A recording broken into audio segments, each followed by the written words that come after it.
So then when we started learning NFP, we were like, there's something going on here. And then it turns out I have PCOS. We were told that it'd be really difficult to have children. It took about a month for me to get pregnant. So after I had the miscarriage and then I got pregnant again, my immediate first thought was like, I should have checked progesterone. Sure enough, my progesterone was low. So then I was put on progesterone supplements for my pregnancy. I had to be the one to advocate because it's just not standard protocol, which is wild to me. I feel like they're doing a disservice to women. NFP is just not widely known or accepted in the standard like secular medical field. Hi everyone, and welcome to the PeakDay Show. My name is Viva Kraus, and today we have a very special guest with us. Her name is Maggie Kim. She's one of my very dear friends, and today she's here to just kind of share her NFP experience with us, what her family life has looked like from being a Catholic convert to learning about NFP to actually implementing it in real life, and so many things in between. So give me a warm welcome for Maggie. Maggie, thanks so much for being here today. I'm super excited to chat with you today because I personally know so much of your story as your good friend, but that's also why I'm excited to have you, because I think your story is important to share because it gives a really good insight onto what NFP looks like. One, when you're learning it from the start and how sometimes daunting and exhausting that can feel, but then also what it looks like to be open to life and to learn NFP in different stages of motherhood and essentially different stages in your marriage too, right? First off, what would you say has been your overarching kind of experience with NFP? Just at a very base level. It's been really beautiful for our family and for my faith, just personally, because even though there are challenging aspects of it, it has shown me that I can trust God, that I can surrender to His will, and how letting go of my need to control things, it's just really helped in that area of my life and my faith. I just feel like the hard parts and the beautiful parts just go hand in hand with NFP. Yeah, they don't really stay separate. Yeah. They intermingle. Yes. As you would. And so I know a lot about you, obviously, but tell our viewers a little bit about who you are, your family life, how many kids you've got, anything you think of importance. So I've been married for almost 12 years. It'll be 12 years this August. We have 6 kids and one in heaven. And yeah, our kids are my oldest is 10 and my youngest is almost 1. So we've had, lots of babies in like the past decade and lots of changes for our family. Yeah, it's been beautiful. What's the start of your NFP journey? Because I know you're a convert to Catholicism. Yes. Mm-hmm. And so talk to us a little bit about what that was like, and then kind of learning this rule of the church. Yes. And that experience. Okay. Yeah. So growing up, like any conversation about sex or my body or anything like that in my family was totally taboo. And so I remember when I was like 4 years old, I had a question about what sex is because I guess I heard the word somewhere, and my dad just totally blew up at me, and it was a really bad experience. And so I learned from a very young age to never talk about it, and it was just never encouraged. I kind of had the typical like secular experience of learning about, like a woman's body and periods and things like that through public education, like the sex education at my school. Because I wasn't getting any of this knowledge from home, I just took whatever I learned at school as truth, Yeah. And obviously, like in the younger grades, it was very just like basic stuff about puberty and like what's going to happen as your body changes and what to do when you have a period, like little basic things like that. Yeah. And I don't know, I guess I just kind of kept that all in mind. And then when I was in middle school, when I had my first cycle, I was like completely shocked. And at the time, my parents were, I think they were going through a separation or something, but for some reason, like my mom was not really around. And so I didn't have her to kind of support me through that experience. I think I didn't really know who to turn to. I didn't know who to ask questions. And so I just kind of got all of my answers from either friends or what's shown on TV, or just like the basic sex education in public school. Later on, as I went into high school and college, I went on birth control. I feel like that was like the typical experience for... Yeah, that's just what you did at that age. Exactly. Yeah. And anytime, like I remember like when I got my period, ever since the very beginning, my cycles were very irregular.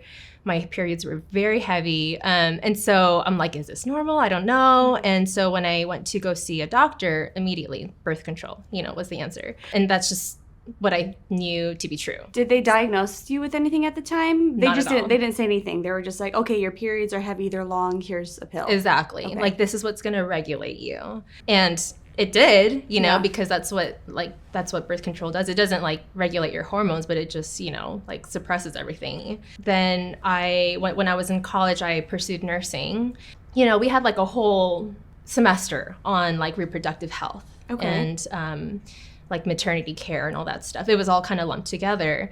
And like, believe it or not, like I think education is a generous word for it, because it was so basic. And it's wild to me that you can go through nursing school or even medical school, right, and still like know nothing about a woman's health and a woman's body and what their bodies actually go through, Yeah, I would say like I had a very limited knowledge of like a woman's cycle and woman's health. And so when I met my husband and he started talking to me about Catholicism, which, I grew up in like a Protestant household, and NFP was something that was just like never heard of. One of the things that he introduced me to was it was a talk by Dr. Janet Smith, and it was called Contraception Why Not? I'm sure a lot of people know about it. It's like a very famous talk, but she kind of goes through like why contraceptives are not good, and like not even just from like a religious aspect, but even from just like a scientific, like a physical, scientific aspect. Yes. Okay. From that point of view, it just, when I heard the talk, it made so much sense to me. Wow. Yeah. Like immediately I was like, this is so logical, and there's scientific proof. There's like studies that prove that this works. And even like on a relational aspect, like how it helps marriages. And it started to kind of break down my whole view of contraception and health and all these things, and was one of the reasons why like I started to even see the beauty of the Catholic Church.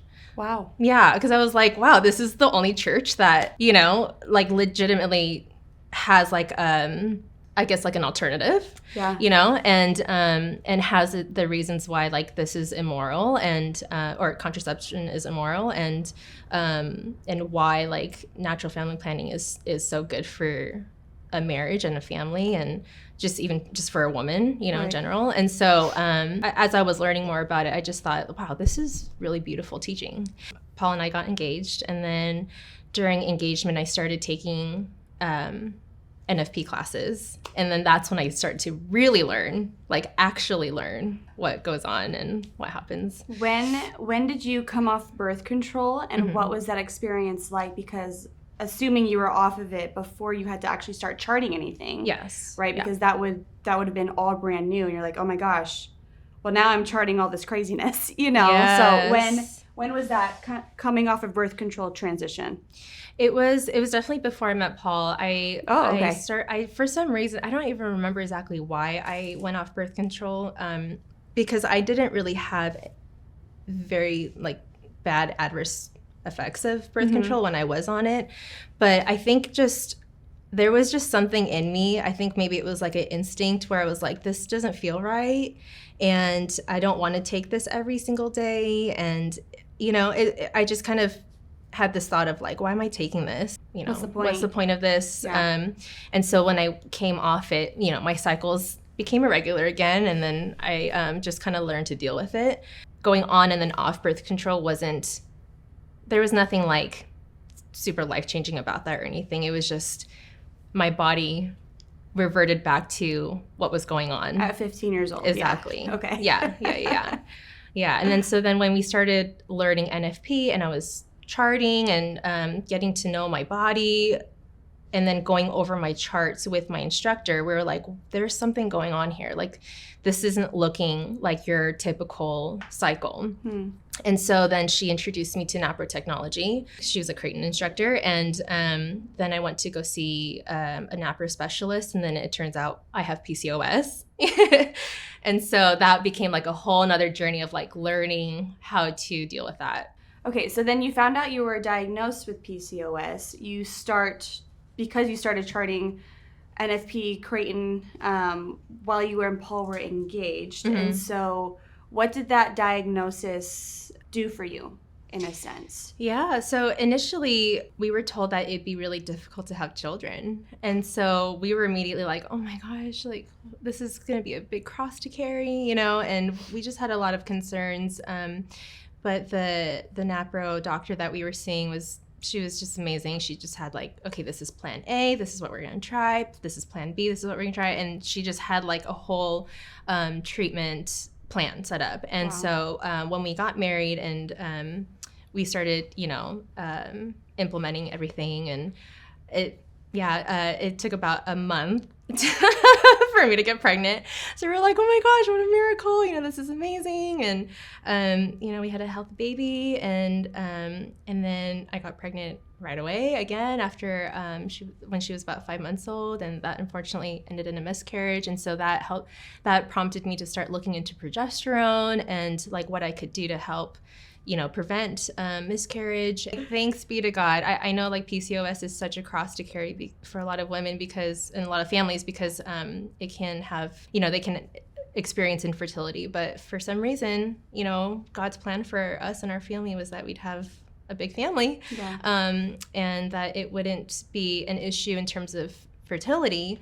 But it definitely led to challenges with charting and figuring out, like fertile windows and all these things. So, that's kind of where we're at currently. Yeah. And can I ask you, when you lost Francis, right, did you know afterward that it was because of low progesterone? Is that something your doctor kind of helped figure out for you so that you could in future pregnancies be aware of those levels? Yeah, that's a good question. So I knew I was low on progesterone because that's one of the symptoms of PCOS. So when I initially got diagnosed, I had low progesterone already. Okay. And so I was put on progesterone supplements, and that's how I got that was right before I got pregnant with Audrey, my first. So after I had the miscarriage and then I got pregnant again, my immediate first thought was like, I should have checked progesterone, And so then I called my doctor and I was like, I need to get my labs drawn right away. And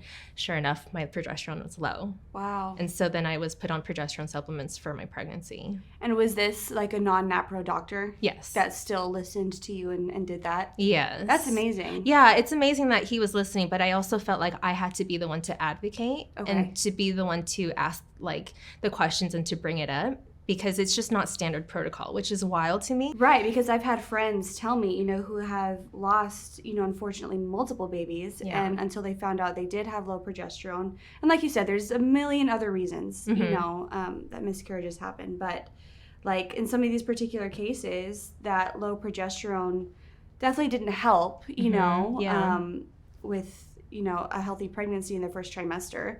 And the doctors being like, that's not real. Like, that's not a thing. Right. That's not protocol. Like, giving you progesterone isn't going to do much for you. This is just like the cards you're dealt. Right. Which is so like so much gaslighting, I feel like. Right. And whereas there's so much research, especially nowadays, to say that, progesterone is literally necessary for a healthy growing baby in that first trimester. Absolutely. So I'm glad to hear that, even though you weren't with the napro doctor at the time, that even though you had to advocate and you had to be very firm, I'm sure, in your stance on this is the blood work I want, and this is, my past experience, like that he did listen. Yes, yeah. So I'm curious, because were you still working as an RN at this time? I was like working on and off because I was in nursing school when I got pregnant, and then I was actually like 8 months pregnant when I graduated, and then I had Audrey like a month after I got my nursing license. And so I didn't work for a long time because I was taking care of her. And I eventually started working as a pro-life nurse, and I worked particularly with an OBGYN doctor because we had a pro-life pregnancy center with a full-on OBGYN clinic that provided prenatal care, labor and delivery, postpartum care, women's health, all that stuff. Wow. And so I think it was around that time when I was realizing how little education doctors actually have when it comes to fertility and like what their standard protocols are. I'm seriously like so appalled that I feel like they're doing a disservice to women, generally speaking. I think honestly every medical doctor going into that field should learn naprotechnology and really learn how like what happens during a cycle, and just how to like best support pregnancies and all of that. But we did a lot of work with women who were abortion minded, and then we did abortion reversal because we provided the abortion pill reversal. So then we did a lot of work with women trying to support their pregnancies when they were very, very low on progesterone, because that's what the first abortion pill does, is it blocks progesterone. And so we experienced a lot of pushback with, for example, if a woman came to us and they started the abortion pill reversal process and then they found a different doctor, the doctor would refuse to keep them on progesterone. It was just like so fascinating, like as to why, like their reasons for that. It was just very eye-opening that this like NFP is just not widely known or accepted in this standard like secular medical field. Right, like you would never learn that your mucus changes and looks different based on where you're at in your cycle. Yes. In medical school. No, yeah, like as a nurse. Yes, and I cannot believe that. Well, we didn't learn that as kids in high school during sex education when we're talking about our menstrual cycle, our periods.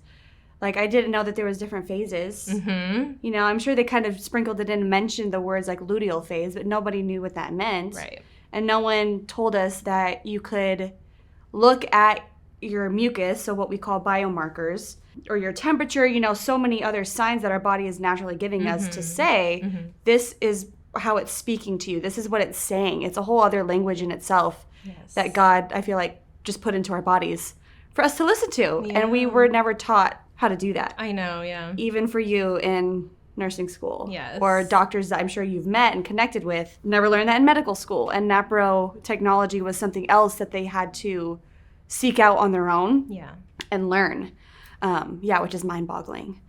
Talk to us a little bit about your work in the pro-life pregnancy OBGYN center. Mm-hmm. You mentioned a little bit like pushback from other doctors in the area that women were coming to see you. What was it like to really have feet on the grounds there?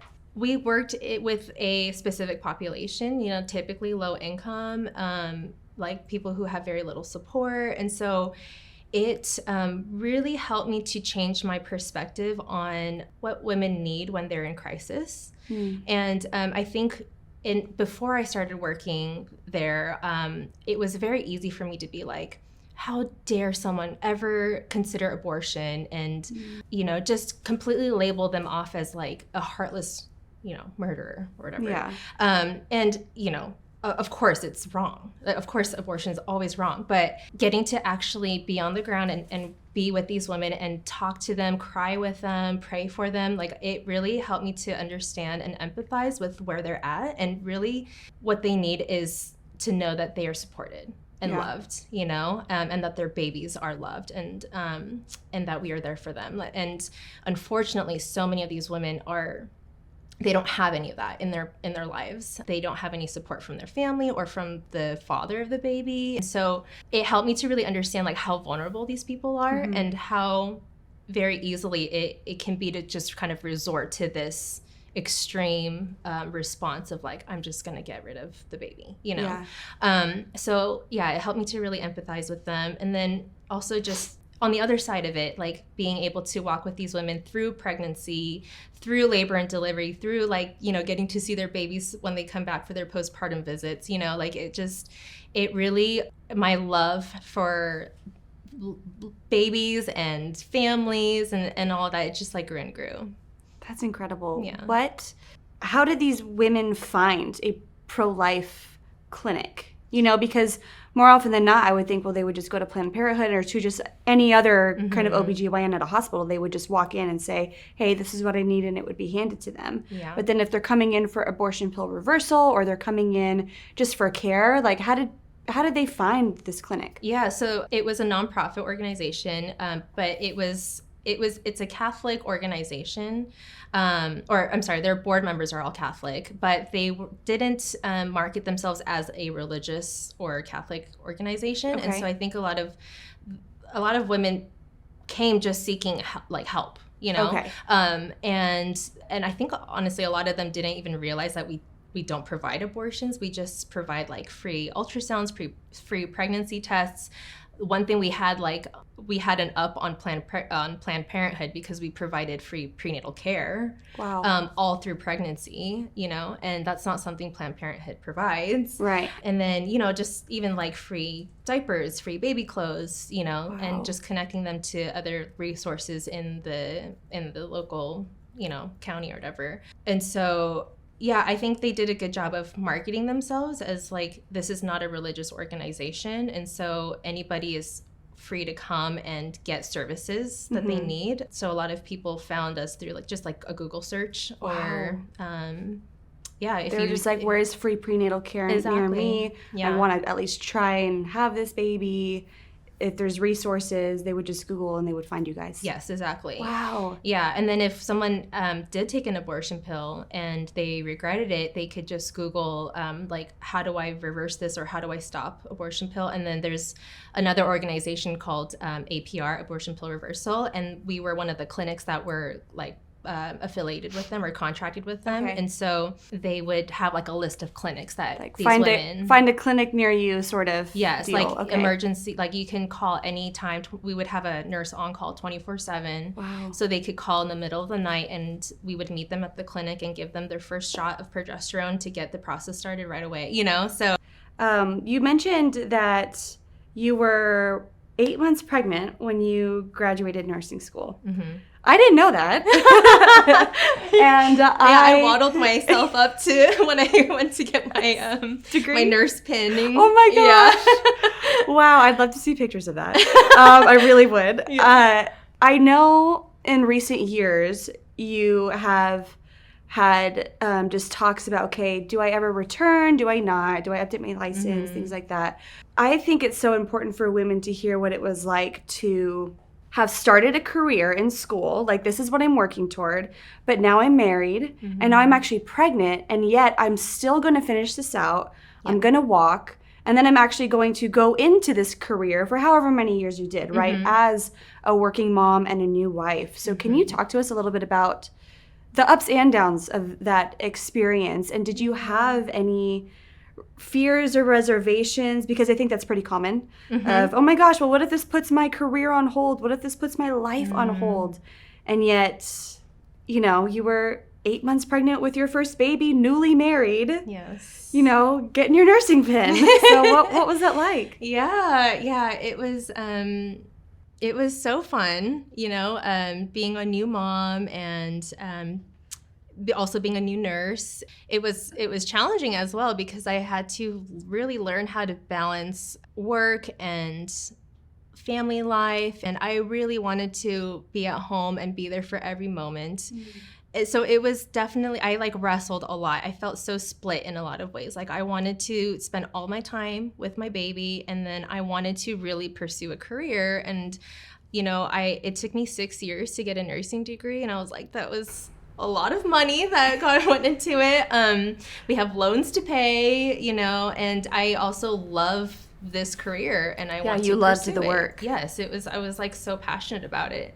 And so I felt very split for a long time. And then as I kept having more babies, I know God was really nudging me to let go of that, let go of just like the drive that I had in pursuing a career and pursuing like higher education and like going to grad school or whatever it may be. For example, like at my workplace, they had certifications to do ultrasounds, and they opened that opportunity up for nurses, but they only had like a few spots open for that they could pay for the nurses to be trained. And I wanted so badly to be able to do ultrasounds. But because I was working part-time, they didn't offer that position for me. And so that was something I really had to let go of. And it was, there was just, Paul and I had to constantly communicate about like how many hours I can work, and also to be able to support his ministry and his traveling, because it wasn't like a consistent schedule. And so it was apparent that like I had to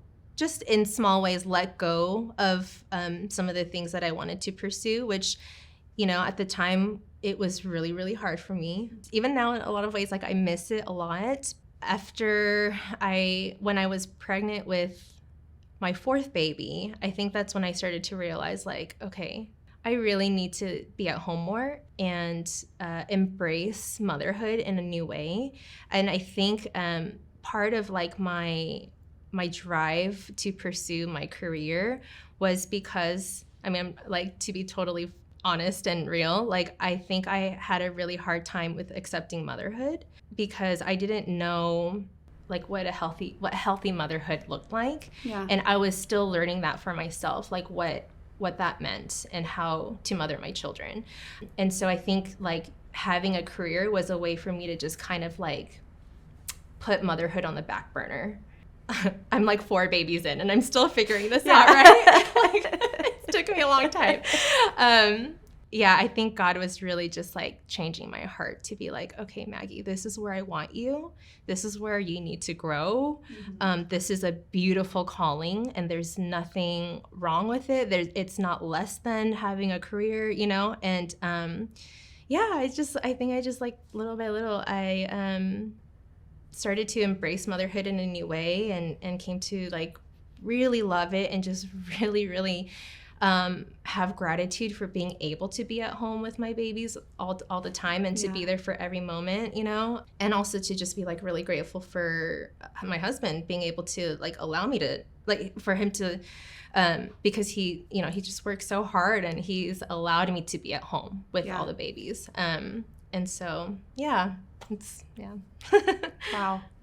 Yeah, because I think so many, especially if young women watch this, and I think at this day and age, natural fertility things, whether it's different apps or just things on social media, the crunchy lifestyle is kind of bled into the modern lifestyle of natural fertility. And so more women are wanting to not be on birth control. They're wanting to live a more holistic, natural lifestyle. Mm-hmm. But I think one of the key barriers is for young women in their early 20s is, well, what about career? And what about my dreams and my hopes and all these things? And what if I become a mom, earlier than I planned? And so I think you sharing that it was a difficult surrender. Like, that is reality. Mm-hmm. It is a difficult surrender, but it's a surrender nonetheless. And God brings so much good and beauty out of all of it. Mm-hmm. Because ultimately, He knows what we need to grow in holiness. Yeah. He knows what our family needs, and He knows what our children need. Absolutely. And for the record, I think you're a great mom. Oh my gosh. She's fantastic. I go to her for everything. It's trial and error. I've learned through my mistakes, trust me. Yeah. So you mentioned that Paul travels a lot for work. He's in ministry full-time. You guys are a full-time ministry family, and which means he's often gone a lot for work, and then he gets to be home with you guys. Mm-hmm. But with your PCOS and your cycles, I know that can make things really difficult as a married couple, and who is either trying to achieve or postpone pregnancy, right? Because in some sense or another, things do have to be timed nicely to the cycle. But what has that experience been like for you guys in marriage? Like you mentioned earlier on that you started to see parts of NFP that were not only very scientific and very logical. You're like, this makes sense. But then you also saw the side that says, oh my gosh, this could actually help us in our communication and marriage. So what has that part of the NFP experience looked like for you guys? Now that you've been married almost 12 years, you've had a long road of NFP. Some things that just like made me think right off the bat, like the honeymoon aspect of NFP was something that was like so fun and exciting for us.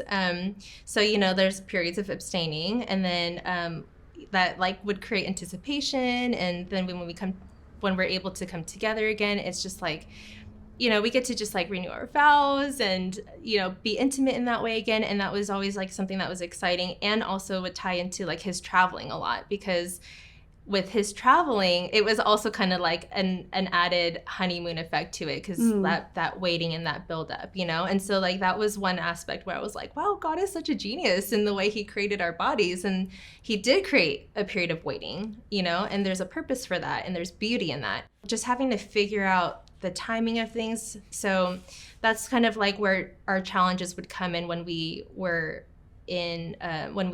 trying to not achieve pregnancy, because with my PCOS and the timing of how like the irregular cycles and like the long phase between, you know, period and ovulation, like that plus the traveling was hard to time things right. You know, I think just the beauty of NFP is that like we have to communicate, and we have to really like know what our priorities are, and we had to actively discern with every cycle, like, hey, are we ready for more kids potentially, right?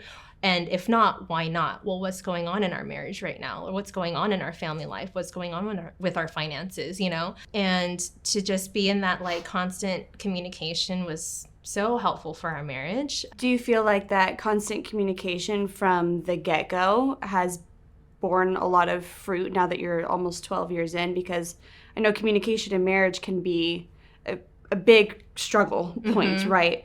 But that's also one of the beautiful aspects of NFP, is that it gets the man involved in a woman's cycle and into how she's feeling and what's going on, and it becomes more of a team effort. If he's not even like looking at the chart, it's still a constant level of communication, and like you said, that bleeds into those other conversations about your marriage and about family life and finances. Yeah, absolutely. I mean, we're still working on it, you know, like even 12 years in. Yeah, I was thinking about how before meeting Paul, the idea that I have of marriage and sex, it was it was very unhealthy, first of all. But I kind of I guess I had this mentality of like women just need to be available to have sex like at any time. And so of course like birth control made sense to me at that time before my conversion. And so when we started, you know, charting and learning about NFP, and then learning about the man's role in NFP, you know, it does require a lot of sacrifice for both people, but you know, it really changed my view of like, oh my goodness, like the man has to respect the woman's body, you know, like that is just like, that's just innate, you know, in marriage and in the way that God created sex and marriage. And so you know, it's another beautiful aspect of NFP, but also very challenging because it does require patience and sacrifice and you know, like learning how to express love and intimacy in other ways. And yeah, I can see how like that did bear a lot of fruit, because we just had to grow and learn how to love each other in little ways, like learn about our love languages and like just learn how to feel that closeness and that connection. Yeah. And then when we do finally have those periods where we're like, okay, we're open, you know, like we're, or when we're in that phase where we like no ovulation has occurred, you know, it's just makes things like exciting again. Does, yeah. Your honeymoon effect is back. Exactly. Yeah. What would you say then with this long journey you've had of NFP is your, going back to my very first question, like your baseline, kind of your review of NFP. If someone stopped you on the street and were like, hey, what do you think about natural family planning? Is it woo-woo? Is it crazy? Or is it real? You know, what's your experience and what do you really think about it? You know, is it an A+ or you give it F-? You know? Oh my gosh. Oh man. Like, depends on the day. Depends on the season, I Viva. know. Gosh, yeah. And I'm thinking about like even when I first started using NFP and like the things that my friends and family would say, they just thought I was crazy. There was just like, you're not gonna be on birth control, you're not gonna use condoms. Like, what is wrong with you? You know? Yeah. Yep. And it was, yeah, it's interesting how like over the past decade, like how NFP has just become more like accepted. And they don't even know it's NFP. Yes. They don't call it that, but. Exactly. And you're like, the Catholic Church has been teaching this all these years. Yeah. I would say that it is both challenging and beautiful at the same time, that they kind of go hand in hand. There are many aspects of NFP that can be frustrating or challenging, and there's so much to learn about it. But on the other hand, there's so much beauty and wisdom that comes with NFP. So yeah, that's like one general. One doesn't really come without the other. Yes, yeah. Okay. They go hand in hand. This is the way God designed sex, and God designed our like women's bodies, and he's an absolute genius in the way he created us. And I think just using NFP and seeing the effects it has had like on my marriage and my friends' marriages, it's changed the way that I view sex. I think like I said, like I had such an unhealthy view of it before, and so I think through this entire process, God really helped me to see like how I can trust him, because he made something so good. And how even like the challenges are good for us, and they help us to grow, and we need that, you know? So it's just like built in, and that's why I think like it's such a genius way to, you know, like to do family and to do your marriage. And there's a reason for it, you know? Yeah, I think if someone were just like to come up to me and ask me about it, I'd be like, this is absolutely the way to go, you know? Like it's the way God designed us. It's the way like it makes sense, even like on a scientific, logical level, but even like on a relational level. Like I can tell you from firsthand experience, like how it has helped me, like just personally, and my view, like it has like transformed and like redeemed my view of sex and marriage and like women, and yeah, like how it's helped my marriage and so many marriages that I know of. So yeah, I'm gonna be real and be like, yeah, it can be hard. There's a learning curve. There's no like, rose-colored glasses. No, you know? no. Yeah, like there's definitely a learning curve to it, but when you see the fruits of it, it's so worth it. I think your mindset of it being redemptive to your past experiences and the way you grew up, like you mentioned earlier, the sex is taboo. We don't talk about female body parts or cycle. Like we don't talk about those things in the house. And the fact that NFP, you keep coming back to the point that it has been healing. It has been redemptive for you personally in your own journey, and how you view yourself as a woman, how you view other women, and what a male-female relationship ought to look like. Yes. And I think that's a really unique perspective that a lot of people don't always share or even think about, right? And how it can be this healing, redemptive thing, because it's teaching us the value of a woman's body, and how to respect it and how to learn it and how to know it, and to love it, you know, despite the challenges that come with it. Right. One of the things that I'm curious about is your personal tracking kind of methods of NFP, and, you know, have you, now that there are different apps out here, obviously this is the PeakDay show, and so we have the PeakDay app, and so I'm always asking the question, you know, what is your use of technology and the role that plays in NFP, whether that's for you now or you see possible for your daughters growing up later on as they get their cycles. Yeah, absolutely. So I've had experience with multiple methods. We first started off with learning symptothermal, and then we moved to Creighton, and then we moved to Marquette, and then we also learned Billings. And so I'm now at a point where I'm kind of using all of the knowledge that I gained and using like what I feel like fits best with our current life right now, and schedule and like all things like that. So it's incredible how much technology there is out there nowadays. Like so many apps to the point where you're like, which one do I pick? Yeah. Right now, I'm kind of tracking multiple markers, and that's, including like mucus, also hormone tracking, confirming ovulation with progesterone tests. But yeah, I'm really excited to be able to just have like so much more knowledge about this when my daughters are going to come to me with questions. And even now, like my oldest is starting to like get to like the preteen age. And so like we've just started talking about puberty. But I'm excited that they have so many resources now. And hopefully they continue coming to me and I can help teach them and all that. Yeah, it's been really awesome to be able to use apps and have like the ease of just putting it on my phone and being able to share it with Paul or my instructor or whatever.